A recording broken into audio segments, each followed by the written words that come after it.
The Nintendo 64 is one of the most important consoles in gaming history. He brought countless Nintendo franchises to 3D and helped popularize analog controls. Additionally, Nintendo's approach to licensing third-party games has led to a rather small library of around just 400 games over its 5-year existence. But the Nintendo 64, as peculiar as it may seem today, is an incredibly important platform. The console brought a number of Nintendo's most iconic franchises to 3D for the first time, including Super Mario and The Legend of Zelda. And today I bring you the best Nintendo 64 games of all time.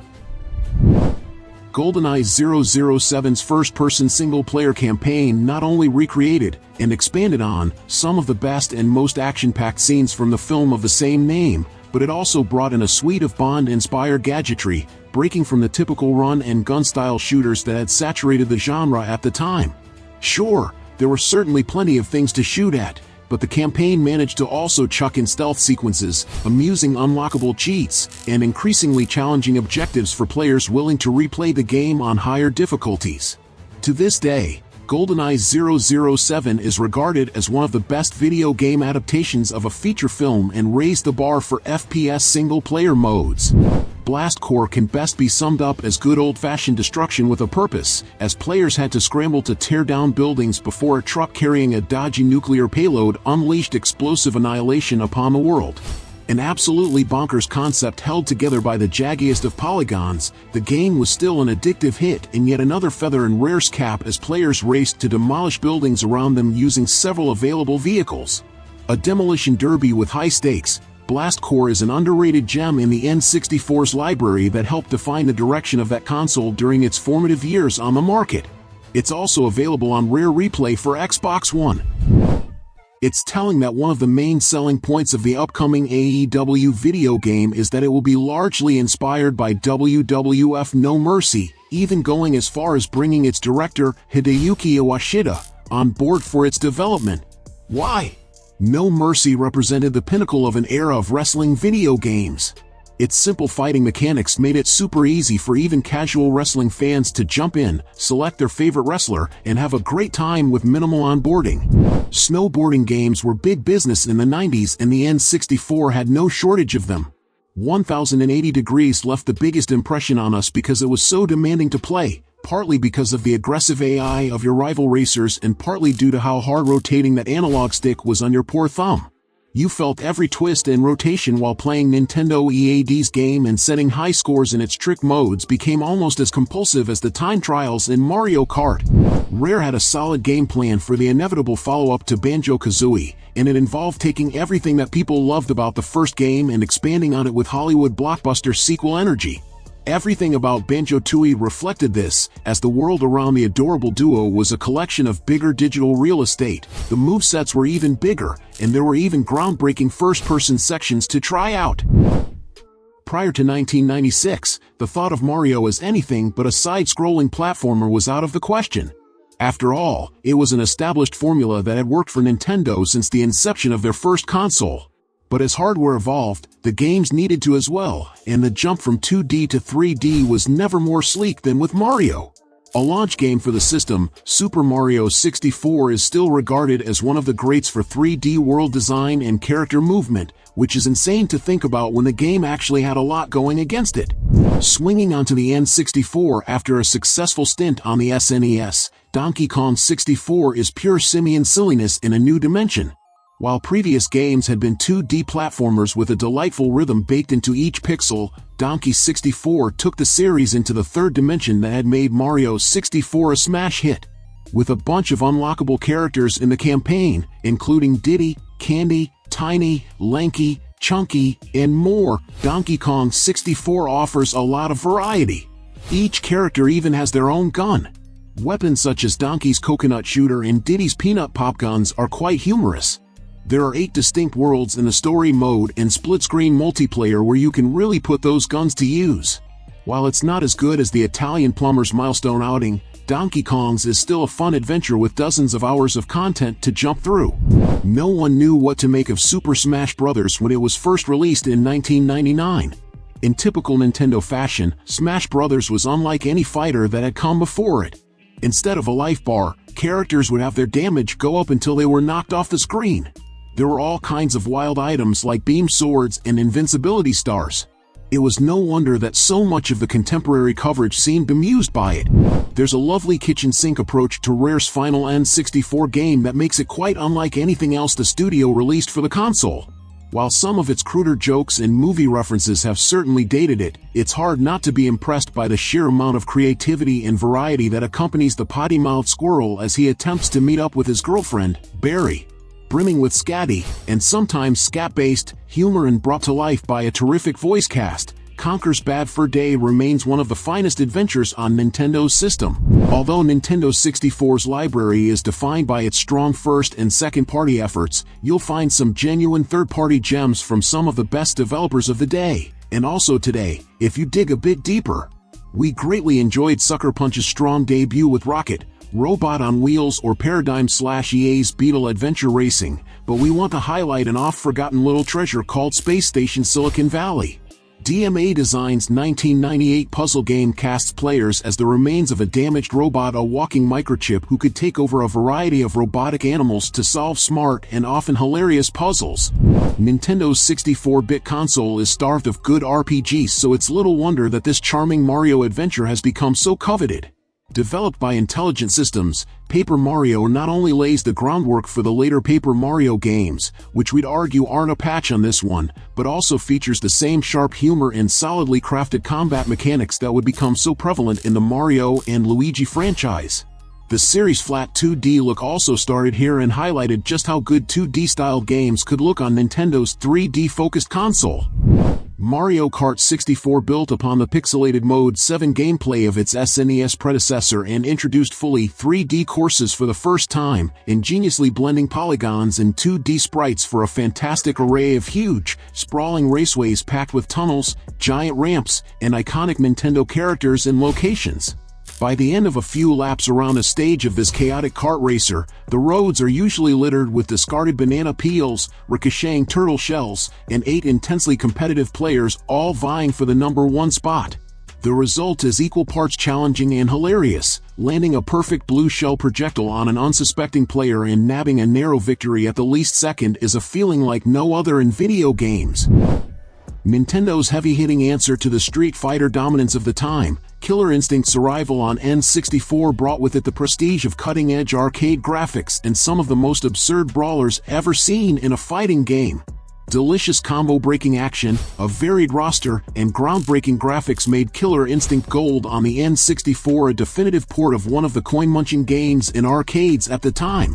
Though built in the same engine as The Legend of Zelda, Ocarina of Time, Majora's Mask introduced a whole new realm of notable set pieces, quirky characters, and unforgettable gameplay mechanics in the form of the famous 3-day time loop and 24 transformative masks. Mature themes abounded in every heart-wrenching side story, which may have overshadowed the core storyline of the upcoming end of the world if not for the massive, threatening moon overhead. The looming sense of doom instilled a sense of urgency and importance to every task, and since only so much could be accomplished in 3 days, it left players with a dilemma of who to help, even if it would all be for naught if the falling moon could not be stopped before the timer ran out. F-Zero might be enjoying an extremely lengthy rest over at Nintendo, but before the series took a sabbatical in 2004, it was tearing up the track in a blistering display of speed and precision on the N64. The first F-Zero to feature 3D graphics, F-Zero X is racing at its fastest and most furious, a game of nuanced design and explosive acceleration that made it a legendary must-have title on the N64. When it first came out in 1998, The Legend of Zelda, Ocarina of Time seemed like a messenger from the future. Somehow, Nintendo's prestigious EAD team led by Shigeru Miyamoto had not just created an engaging 3D evolution of the classic Link to the Past with its dual time zones and clever puzzle dungeons, it effectively wrote the book on 3D adventure and exploration games.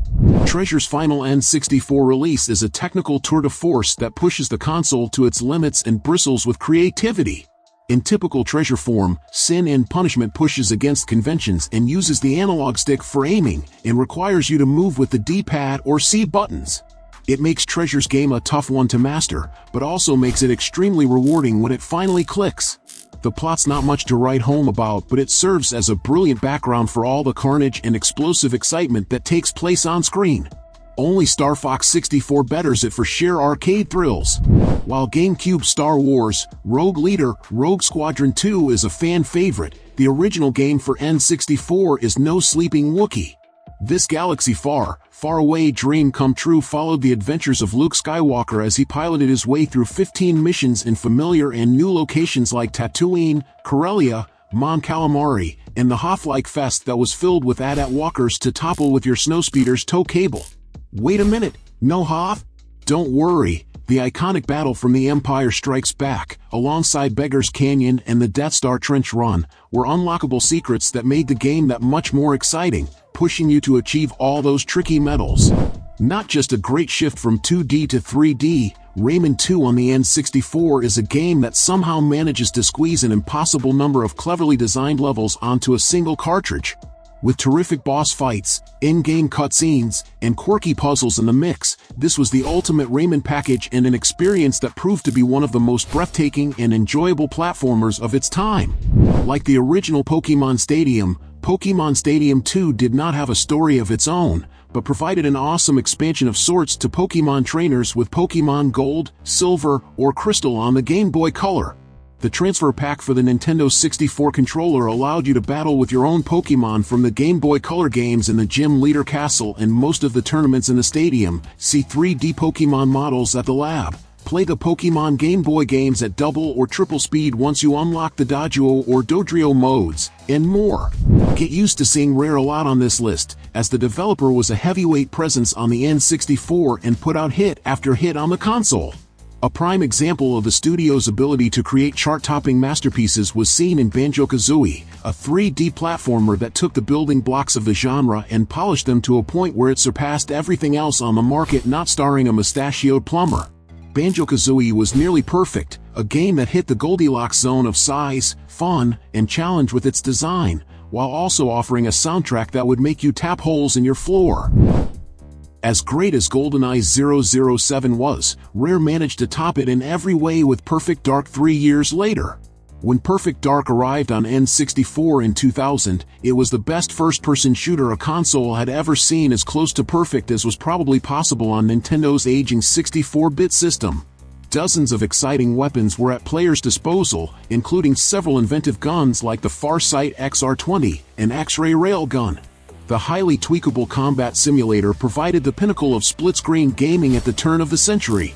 Get 4 friends together, throw in a few of the various bots that each had their own playstyles, and that was many, many nights of gaming sorted. Developer Rare could do no wrong in the late 1990s, and Jet Force Gemini was yet another example of the studio firing on all cylinders. This action-packed 3D shooter hit all the right notes with its trio of adorable characters. A dog with a cannon is an automatic win, lots of cheeky humor, and plenty of challenging gameplay. It looked fantastic, had a ton of content jammed into it, and helped solidify Rare's reputation as an all-time legend. Mario's second board game outing remains the best on the system thanks to some glorious looks, more interesting game boards, and a number of enjoyable modes beyond the core board game traversal. It's the many mini-games that always sell a Mario Party game though, and there are very few duffers among the 60-odd featured in Mario Party 2. Even the 21 games that returned from the N64 original have been suitably spruced up and are far more fun to play as a result. What was Mario Party's best moment on the Nintendo 64?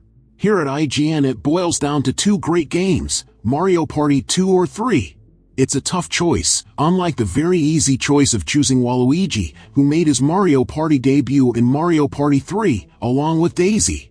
In addition to adding characters, Mario Party 3 just had more stuff, including 70 new mini-games. MP2 had only 64, some of which were recycled from the first game, and 5 new boards, several of which remain fan favorites, including the trap-filled, ultra-wacky Waluigi board, a rare window into the twisted mind of Waluigi. There were also additional boards included in the new Duel mode, a unique mode to Mario Party 3 that focused on 2 opponents facing off, in case a few friends couldn't make the party. While a trip to Raccoon City is usually not recommended due to that slice of the US having an unfortunate infestation of flesh-eating ghouls and bioweapon monsters, the N64 version of Resident Evil 2 proved to be an enticing slice of tourism. The N64 version brought all of the trademark horror of the series with it, cramming unique storylines, terrifying encounters, and tanky controls to this gory masterpiece of terror. It wasn't as highly regarded as the PlayStation version, but Resident Evil 2 on N64 was still worth playing. Star Fox 64 is one of the N64's defining games. It's not just the pinnacle of the series, it's also arguably one of the best shoot-'em-ups ever made. Star Fox has tried ever since to capture just what made Star Fox 64 so special, but it's doubtful that it will ever be able to recreate the raw spectacle that was Star Fox 64 in 1997. Extreme sports were all the rage in the early 2000s, and you can point a finger at Tony Hawk's Pro Skater 2 for motivating gamers to don some baggy cargo pants as they took to the streets while believing that they were Superman. The original game still holds up well, has a killer licensed soundtrack, and is home to some of the best stages in the entire THPS franchise. The original Pro Skater may have started a skateboarding revolution, but this masterpiece of a sequel ran wild with more polished gameplay and pure polished perfection that helped establish the series as a modern-day legend. If you want to check it out today, pick up Tony Hawk's Pro Skater 1+2, a wonderful remake compilation of the first 2 games in the series. Left Field Productions Racer is a world away from the arcade cheerfulness of the NES original, which coincidentally is included as an unlockable extra. It's an extremely challenging game with a maddeningly high difficulty level, but that just makes it all the more satisfying when you do finally master its almost sim-like controls. The learning curve may be steep, but the results are many thanks to a raft of extras that range from a comprehensive track editor to a challenging stunt course, 3D remake of the original game, and even a bizarre soccer mode. It would be easy to dismiss 1999's Beetle Adventure Racing as a cynically motivated licensed game created only to showcase Volkswagen's new Beetle, released the previous year. To do so would be to overlook a key moment in the evolution of racing games that has led us to where we are today with the more playful Need for Speed or Forza Horizon games. Even though Midway's game scored highly on release, its simple mechanics and lack of multiplayer meant it was never spoken about in the same hushed tones as the likes of GoldenEye, Turok 2, and Perfect Dark. We'd argue that simplicity actually works in its favor today, as its polished mechanics, satisfying gunplay, and reasonably high frame rate haven't dated it as much as some of its more notable peers. The frenetic gunplay is bolstered by some exceptional map design and a truly eerie soundtrack by Aubrey Hodges, who worked similar dark magic on the PlayStation game 2 years earlier. It might be blasphemous to have an N64 list and not have any mention of Mario Kart 64. There's the obligatory mention, though, but there's no denying that Nintendo's favorite monkey sidekick was responsible for the superior racetrack experience. With the DNA building blocks of Mario Kart to support it, Diddy Kong Racing took the template for high-speed racing and improved on it to create one of the best single-player racing experiences on that console.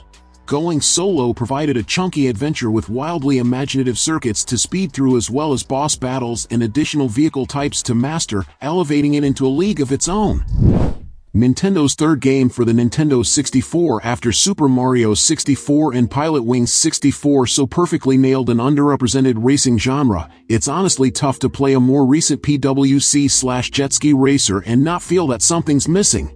That something is the way the watercraft control, the way the ever-changing waves and ocean currents impact the handling, and, of course, how each level changes with the tides. Goldman games have a checkered history when it comes to reaching the West, so we're glad Konami made the effort with this one. Yes, it has clunky controls and an errant camera, but it's also filled with zany charm, wearing its Japanese goofiness proudly on its sleeve.